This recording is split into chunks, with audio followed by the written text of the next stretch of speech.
Conheça o inimigo e a si mesmo, e você obterá a vitória sem qualquer perigo. Conheça o terreno e as condições da natureza, e você será sempre vitorioso. Essa é uma frase famosa da arte da guerra. Na meditação, nós fazemos uma profunda investigação dentro de nós mesmos. E na meditação, provavelmente, nosso maior inimigo seja um lado desconhecido, um lado escondido de nós mesmos. Sun Tzu nos alerta, sem esse conhecimento, sem nos conhecer, não há vitória sem perigo. Então, nesse vídeo eu vou buscar falar de forma geral sobre os nossos inimigos interiores, sobre o terreno e as condições da natureza e quando que isso pode tornar um perigo para nós mesmos. E o objetivo desse vídeo é que você possa meditar com mais segurança. Nesse vídeo eu vou estar apresentando para você sinais de perigo. Quando que a meditação cruza a linha da segurança? O pavor absoluto do poder do agora, do medo ao momento da iluminação, segundo o mestre Eckhart Tolle. O medo do nosso reflexo. Estamos sofrendo por querer defender um reflexo? Eu vou contar um pouco sobre a minha primeira experiência com a meditação, que foi assim um simples fechar de olhos e de repente eu estava morando na Índia. Os sintomas da meditação, eles são divididos em 7 domínios: afetivo, cognitivo, somático, perceptivo, senso de si mesmo, comportamental e social. Sintomas primários e secundários da meditação. Os prejuízos podem se estender até perdas financeiras. Definindo o perigo. O quão perigoso é meditar? Existe uma série de experiências que você pode ter durante a meditação. Essas experiências, de forma assim geral, elas geram sensações, sintomas, efeitos colaterais, efeitos adversos. Essas experiências podem ser positivas, neutras ou negativas. Quando as experiências são negativas, elas podem ser interpretadas como um sinal de perigo. De forma geral, a prática da meditação, ela é muito segura. Mas algumas pessoas podem ter algumas experiências nas quais elas podem ficar assim sem saber o que é. E isso pode gerar dúvida, insegurança. Em alguns momentos elas podem ter uma experiência direta que pode levar a um estado de desconforto, de medo. Por exemplo, muita gente vê luz durante a meditação. Não é muito comum, mas a gente escuta muitos relatos de pessoas que veem uma luz na meditação. Para algumas pessoas isso pode ser assim interessante, né? Para algumas outras pessoas pode ser assim, uau, que legal, maravilhoso. Só que para algumas pessoas ver essa mesma luz pode ser assustador. Então, algumas pessoas podem achar que aquilo era uma luz, só uma luz. Outras podem de repente falar, nossa, eu acho que eu vi um anjo. E outras pessoas podem falar, nossa, eu acho que eu estou ficando louco. Então a gente sabe que ver luz na meditação é normal, mas isso não significa que é normal para você. E cada um vai interpretar essa experiência de forma totalmente pessoal. A capacidade pessoal de lidar com a experiência vai determinar o quão perigosa ela pode se tornar para você. Todo mundo assim já passou por alguma experiência difícil na vida. E durante a meditação você pode reviver essa experiência. E vários resultados podem acontecer. Você pode reviver e ficar por isso mesmo. Você pode reviver e de repente, você consegue resolver algumas questões internas que tinham ficado para trás. Ou você pode reviver e trazer esse problema de volta para o seu momento atual. Isso pode gerar um benefício ou um prejuízo, dependendo de como essa experiência vai se resolver. Todas as vezes que você tiver uma experiência, ela vai gerar sensações, sintomas, efeitos colaterais, efeitos adversos. Essas experiências, então, vão poder ser positivas, neutras ou negativas. Então, sempre procure um professor de meditação e verifique com ele se está correto, se a prática está correta. Procure não tentar fazer essa meditação sem o apoio de um professor. Assim, as experiências com a meditação fazem parte desse processo de autoconhecimento, de olhar para dentro, de saber o que tem aqui dentro, o que está passando, né? O que acontece aqui dentro, né? Só que tem muita coisa escondida dentro da gente. E existe um outro mundo de possibilidades. É como se a gente estivesse investigando a nossa consciência individual, investigando a nossa consciência universal, com todos os seus aspectos, em todos os seus aspectos, desde os mais lindos, maravilhosos até os mais feios. Então é importante conhecer, é importante respeitar como cada pessoa interpreta a sua experiência, como cada um interpreta seus sintomas. Não é porque uma pessoa achou uma experiência ruim que a gente vai tentar assim, forçar ela a aceitar aquilo como isso é normal, é assim mesmo, existe isso, existe aquilo. Essa experiência é a experiência dela e é importante escutar e ajudar ela no que ela precisa. Ajudar no que ela precisa. Hoje, como muitas pessoas estão vindo praticar a meditação, algumas dessas pessoas estão assim se deparando com desafios. Eu gostaria de ler uma parte da introdução do livro O Poder do Agora, de Eckhart Tolle. Esse é um livro muito famoso e eu sempre recomendo a sua leitura. Eckhart Tolle é um mestre da nossa era, um mestre considerado como iluminado, uma pessoa que atingiu o maior propósito da meditação. Até os meus 30 anos eu era extremamente ansioso, sofria de depressão e tinha fortes tendências suicidas. Hoje parece que eu estou falando da vida de uma outra pessoa. Tudo começou a mudar pouco depois do meu aniversário de 29 anos, quando acordei certa madrugada com uma sensação de pavor absoluto. Pavor absoluto. Não era a primeira vez que eu tinha uma crise de pânico, mas aquela com certeza foi a mais forte de todas. Qual o sentido de continuar a viver com o peso dessa angústia? Por que prosseguir com essa luta? Um profundo anseio de destruição, de deixar de existir, tinha tomado conta de mim, tornando-se até mais forte do que o desejo instintivo de viver. Não posso mais viver comigo, pensei. Então, de repente, tomei consciência de como aquele pensamento era particular. Eu sou um ou sou dois? Se eu não consigo mais viver comigo, deve haver dois de mim. O eu e o eu interior. Com quem o eu não consegue mais conviver? Talvez, pensei, só um dos dois seja real. Fiquei tão atordoado com essa estranha dedução que a minha mente parou. Eu estava plenamente consciente, mas não tinha mais pensamentos. Fui arrastado para dentro do que parecia um vórtice de energia. No início o movimento foi lento, mas depois acelerou. Fui tomado de um pavor intenso, e meu corpo começou a tremer.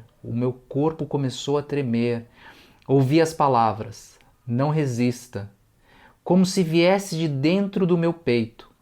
Eu estava sendo sugado para dentro de um vácuo que parecia estar dentro de mim e não do lado de fora. De repente perdi o medo e me deixei levar. Não me lembro de nada do que aconteceu depois. No dia seguinte fui acordado por um pássaro cantando no jardim. Nunca tinha ouvido um som tão maravilhoso antes. Meu quarto estava iluminado pelos primeiros raios de sol da manhã. Aquela luminosidade suave que atravessava as cortinas da janela do meu quarto era o próprio amor. Meus olhos se enchiam de lágrimas e eu percebi que nunca tinha reparado na beleza das pequenas coisas, no milagre da vida. Era como se eu tivesse acabado de nascer de novo. Durante os 5 meses seguintes, vivi em um estado permanente de paz e alegria. Para mim, essa é a parte mais importante de todo o livro.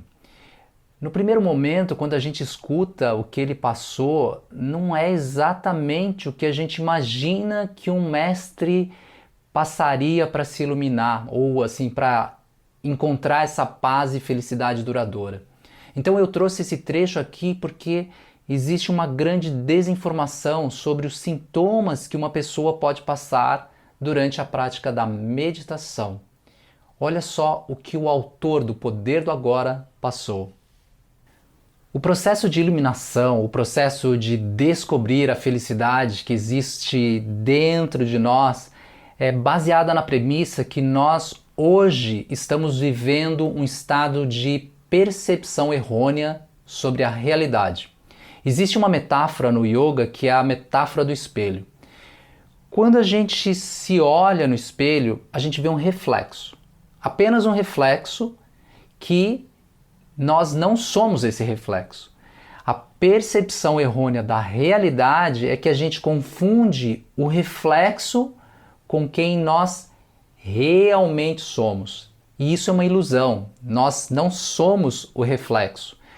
Mas ao mesmo tempo, nossa mente não consegue distinguir quem somos e quem é o reflexo. A gente vive em um mundo de expectativas e para poder atender todas as expectativas, todos os nossos desejos e medos internos, a gente cria uma imagem, um reflexo. Nós cuidamos e cultivamos esse reflexo. Nós criamos assim um padrão interior de realidade baseado nesse reflexo. E a gente sofre defendendo esse reflexo. O processo talvez de desidentificação ou o processo de visão correta pode trazer desafios, quebras de paradigmas, quebras de crenças, pode trazer experiências do além do conhecido, experiências do desconhecido. Para algumas pessoas pode ser um processo doloroso e perigoso. O medo de mudar, o medo do desconhecido. Antes de começar a praticar o yoga, assim, eu vivia um momento de muita tristeza, de ansiedade, onde para mim o sinônimo de bem-estar era sair para uma balada e beber com os amigos. Eu não vejo problema em sair para uma balada, mas naquela época aquilo era uma fuga para mim, uma fuga de mim mesmo, né? Eu não estava mais me aguentando. Então, quando eu conheci e comecei a praticar o yoga, foi assim um simples fechar de olhos e um novo mundo se despertou dentro de mim. Eu pude vivenciar uma paz que eu nunca havia encontrado antes. Então, assim, automaticamente eu me desliguei de muitas coisas que eu estava acostumado a fazer. E eu ainda me lembro quando eu decidi assim, mudar para a Índia para estudar mais profundamente o yoga e a meditação, meus amigos, minha família, todo mundo assim começou a achar que eu tinha ficado louco, né? Como assim, né? Ele vai largar tudo para ir morar em um monastério na Índia, né? Ele ficou louco, né? Mas eu estava assim extremamente feliz. Não era uma fuga, era uma mudança onde eu estava seguro que eu ia encontrar as respostas mais importantes da minha vida, que eu ia encontrar o verdadeiro propósito da minha vida. Nesse processo, uma série de coisas acontece, entre elas uma profunda investigação do que te causa mal.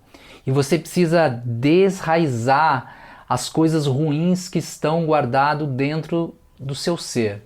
É como eu disse no vídeo anterior, quando você tem uma ferida, né? Você precisa aplicar um remédio nessa ferida, e aplicar o remédio pode doer, mas você sabe que esse remédio ele é importante. Então, será que aplicar um remédio na ferida é um perigo? Quando a gente fala em perigo, a gente está falando em experiências negativas, em consequências, prejuízos, sintomas que podem acontecer com a prática da meditação. Toda prática pode ter sintomas positivos, neutros ou negativos. Então, é importante ter isso em mente, que independente da sua prática, você vai ter alguns sintomas.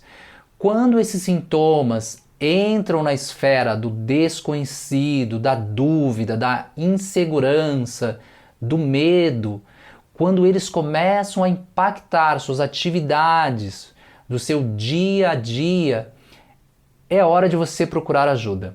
Os sintomas estão divididos, segundo a pesquisa científica da doutora Brighton, em 7 domínios: afetivo, cognitivo, somático, perceptivo, senso de si mesmo, comportamental, social. Domínio afetivo. O domínio afetivo está relacionado com um aumento ou diminuição emocional, uma alteração emocional ou uma perda de emoções. Muitas vezes elas estão relacionadas com a possibilidade de reviver um momento traumático. O importante aqui é você reconhecer que algumas coisas no âmbito emocional vão mudar na sua vida. A prática, sempre deve ser feita e você deve procurar uma evolução gradativa. Se você de uma hora para outra começa a fazer a sua prática com muita intensidade, com certeza você terá resultados mais intensos. E se os resultados forem positivos, a gente não tem, tá tudo bem, não precisa explicar. Mas se você estiver inseguro, faça suas práticas segundo as recomendações e de forma gradativa. O maior perigo no domínio afetivo é a dificuldade que você pode ter ao reviver um momento traumático. Então, provavelmente, se você já sabe ou está passando por um momento difícil, de verdade, não tente resolver as suas coisas sozinho. Procure ajuda, procure orientação. É importante, quando você estiver estudando, estiver praticando, reconhecer que diferentes emoções podem naturalmente aparecer. E é fundamental ter orientação, uma orientação correta sobre como lidar com essas emoções. Domínio cognitivo. O domínio cognitivo está relacionado com uma alteração do funcionamento da mente. Seria como você planeja ou como você toma decisões. Isso também pode levar a uma mudança de como você acessa a sua memória, uma mudança na visão do mundo e de suas crenças. Imagina assim, sua mente está agitada, né? Essa agitação faz com que você gaste muita energia. Não parece, mas quem tem a mente agitada também tem uma mente cansada, sua mente está exausta, né? Muita agitação consome muita energia. E o exemplo clássico são aquelas pessoas que, quando vão meditar, dormem. Isso acontece porque a mente gastou toda a energia, né? Por causa dessa agitação, ela consome essa energia. E dormir é um sinal que a mente está cansada. A pessoa não sabe que a mente está cansada, mas quando ela faz essa prática, naturalmente ela dorme. Então, no início da prática, é normal que a sua mente vá passar por um período de adaptação a essa nova realidade. Sua mente começa a funcionar diferente. De agitada, ela começa a se acalmar. Mas ela está sem energia, ela está cansada. E ela precisa descansar. E o processo cognitivo descansa junto. Com o tempo, depois dela descansar, ela começa a se energizar.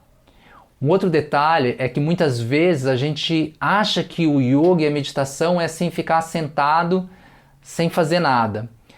Mas é exatamente o contrário. Conforme você medita, você desenvolve os potenciais da sua mente. E para algumas pessoas isso pode acontecer já no início, né? Então de repente a pessoa não consegue dormir mais ou ela fica super alerta, às vezes pode ficar até mais agitada. Então, depois de descobrir os potenciais da sua mente, você também precisa começar a direcionar os seus pensamentos para ações mais corretas, para um meio de vida mais correto, para não levar a sua mente a esse estado de agitação novamente. A mudança na visão do mundo e de suas crenças, talvez essa seja uma característica marcante das pessoas que começam a meditar. Acho que se você já medita, você deve ter percebido assim de repente como os seus amigos, como as pessoas começam a achar que você tá meio diferente, tá meio maluco, né? Você começa a falar gratidão, namastê, começa a usar emoji assim de mãozinha, né? Então eu sou suspeito para falar, né? Eu larguei tudo e fui morar na Índia. No yoga existe uma postura chamada Sirsasana. É como se você fosse ficar de cabeça para baixo, fazer uma inversão. Cabeça para baixo, pernas para cima, tipo plantando bananeira. Quando você faz essa postura, né, todo o seu corpo precisa trabalhar invertido. E você também vai começar a olhar o mundo de cabeça para baixo. A nossa visão do mundo vai mudar. Isso para algumas pessoas não é agradável. Eu conheço assim algumas pessoas que começaram a praticar o yoga, começaram a praticar a meditação. Elas até gostaram, mas com o tempo elas perceberam esse dilema de mudança, né? E aí muitas vezes elas preferem não mudar. E o perigo aqui é quando existe então esse choque de realidade, de crença, de percepção. Isso acontece, né? Isso pode ter uma rejeição. Então, novamente, ninguém precisa mudar nada radicalmente. Ninguém é obrigado a seguir essa ou aquela crença ou mudar as suas crenças pessoais. Faça tudo de forma gradativa, com calma.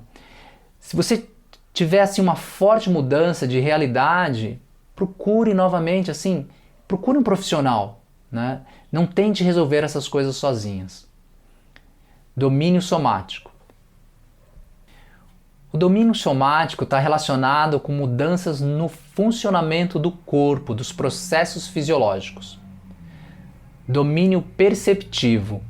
O domínio perceptivo está relacionado à mudança na percepção dos sentidos, como ver luzes, ter uma percepção diferente do tempo, espaço, escutar coisas, ter visões. O domínio somático e o perceptivo já entra numa parte mais sensitiva. Todo mundo já deve ter assim escutado sobre o sexto sentido. Então, com a prática, a gente desenvolve uma maior sensibilidade. Com a mente mais calma, com menos agitação, é normal que a gente comece a perceber uma série de coisas que a gente não percebia antes, né? Elas sempre existiram, mas a gente não percebia. Com menos agitação da mente, todo o nosso sistema nervoso, ele fica menos estressado, né? Se ele está menos estressado, significa que ele funciona melhor. Imagina, né? Imagina o seu celular recebendo centenas e milhares de mensagens toda hora, todo minuto, todo segundo fica plim, plim, plim, plim, plim, plim, plim, plim, plim. Então você não sabe mais o que olhar ou quando olhar. Agora imagina que seu celular fica ali e não recebe nenhuma mensagem. O dia inteiro fica ali paradinho. De repente uma mensagem, plim! Você automaticamente percebe, né? E você vai ver o que é. Às vezes você sabe exatamente já quem mandou, porque só tem uma pessoa que te manda mensagem. Outra coisa que muda é que nosso corpo ele tem um campo energético. Muita gente não acredita, né? Mas dá para tentar fazer uma explicação mais simples, né? Por exemplo, se eu vou movimentar o meu braço. Para movimentar o meu braço, ele precisa de uma energia, ele precisa de um combustível. Então, para a nossa mente também é a mesma coisa. Para a nossa mente funcionar, ela precisa de uma energia. Se a gente comparar de novo com o celular também precisa de energia para funcionar. Sem energia, o celular não funciona. E se ele também está sem energia, você precisa carregar ele. E para carregar, você precisa carregar a bateria do celular. Mas espera aí, eu falei bateria. Será que também o nosso corpo, né, já que o nosso corpo precisa de energia, ele produz energia, ele guarda energia, será que dentro do nosso corpo também tem uma bateria?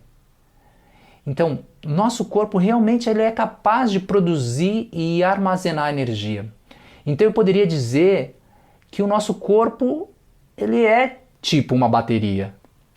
Uma outra coisa, né? Quando a energia se movimenta, ela cria uma corrente elétrica. Essa corrente elétrica também produz um campo magnético. Eu vou colocar uma imagem de um campo magnético para você ver. Isso é normal. Toda vez que a gente tem um movimento de energia, tem uma corrente e forma um campo. Então, teoricamente, o nosso corpo, se ele tem a capacidade de produzir, movimentar energia para que ele funcione, os nossos pensamentos também funcionam através de energia, já que o nosso corpo, né, tem capacidade de armazenar energia, então o nosso corpo é capaz de formar um campo magnético. Será que a gente pode considerar uma imagem como essa? O campo magnético do nosso corpo? E uma imagem, de repente, como essa? Se a gente levar assim para um lado mais místico, então, ou pensar de uma forma mais criativa, será que o campo magnético do nosso corpo seria algo assim? Os mestres do yoga já diziam que em nosso corpo existem centros de energia chamado chakras. Chakras, em outras palavras, seriam locais que o nosso corpo, por algum motivo, existe um local que se concentra mais energia, se passa mais energia, onde a energia é mais concentrada. Esses locais formam campos magnéticos maiores do que em outras regiões.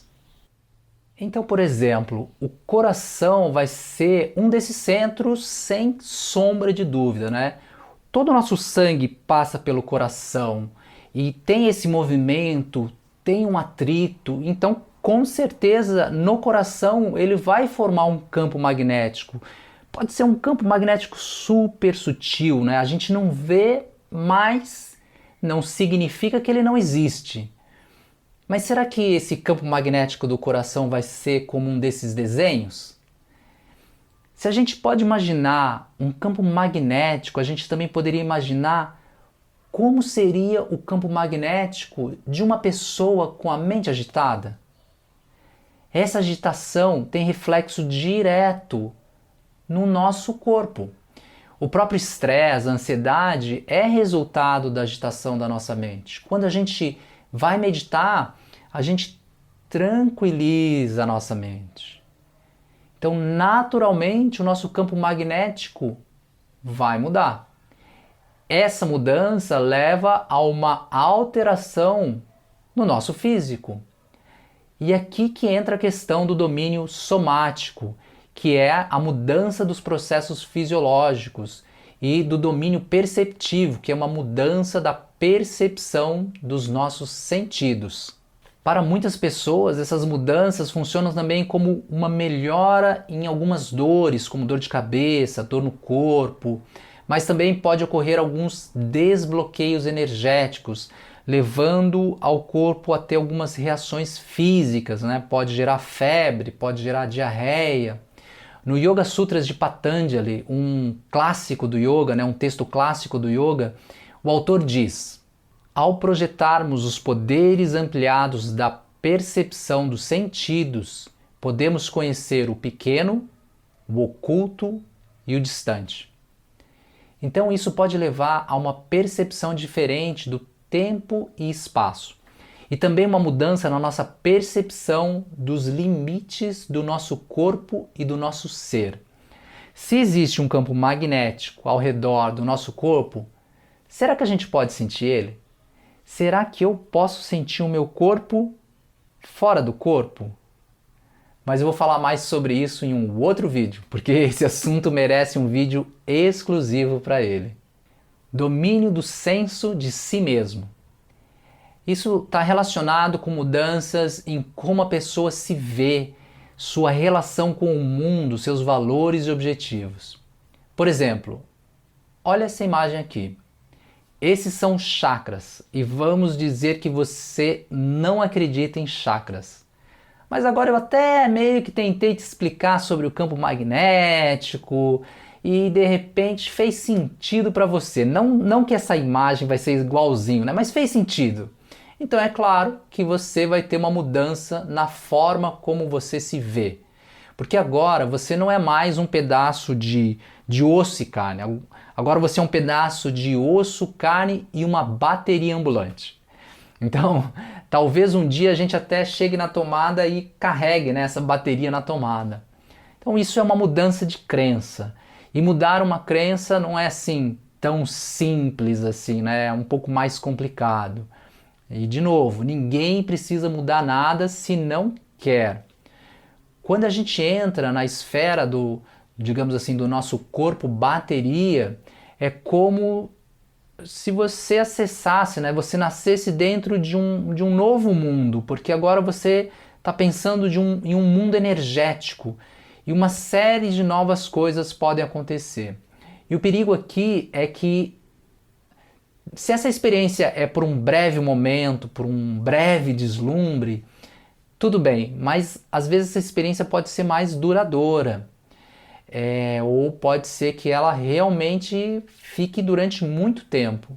E é claro que se é duradoura, significa que a sua consciência vai estar experimentando esse tal desse mundo energético e o seu corpo, mas eu tenho o meu corpo físico funcionando junto com um corpo energético, então gera um conflito, gera um desencontro e esse desencontro causa uma perda de função. Pode ser que seja uma experiência positiva ou negativa. Então aqui eu também vou comentar sobre o domínio comportamental e social. O domínio comportamental está relacionado com mudanças na motivação ou no comportamento relacionado a objetivos pessoais. Domínio social. Esse está relacionado com mudança nas atividades do dia a dia, nos seus relacionamentos, nos seus conflitos, ou até mesmo o oposto, como procurar um isolamento ou um afastamento. Primário e secundário.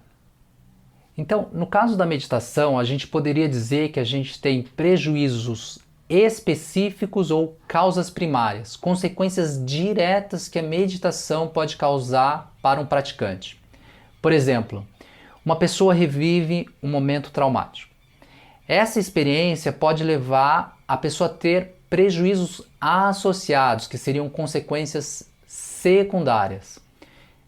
Um outro exemplo. Depois de reviver um momento traumático, a pessoa não consegue de repente ir trabalhar. E isso pode levar a perdas de relacionamento. A pessoa acaba não saindo de casa, deixa de fazer o seu lazer, ela fica mais introspectiva. E em consequência disso, de repente ela não consegue trabalhar, então ela vai começar a ter perdas financeiras. Definindo o perigo. Quando a gente fala em perigo, a gente precisa compreender que o perigo existe em várias dimensões. Uma coisa assim meio nada a ver com o que a gente está falando aqui, mas jogar futebol é perigoso? Quantas pessoas você conhece que já se machucaram jogando futebol? Até eu, assim, que quando eu era pequeno fui tentar jogar bola. Eu não jogo futebol, eu fui tentar jogar bola, caí e quase arrebentei a minha cabeça, né? Então, para falar sobre os perigos da meditação, eu também quero colocar em perspectiva algumas coisas que estão aí no nosso dia a dia, que são super perigosas e ninguém dá mais tanta importância. Por isso que assim também é importante colocar esse perigo em perspectiva, porque falar dos perigos da meditação pode parecer que, de repente, se você assiste só esse vídeo, você vai falar assim, não, eu não vou meditar, ninguém pode meditar, isso daí é muito perigoso. Mas vou fazer essa pergunta. Você sabe qual que é a droga mais perigosa que existe? O que você acha que é? Crack, cocaína? A droga mais perigosa que existe são as bebidas alcoólicas. Dá uma olhada nesse quadro. Olha só, o álcool está aí, no topo, acima de heroína, crack, cocaína. E o álcool está disponível, super fácil de se comprar.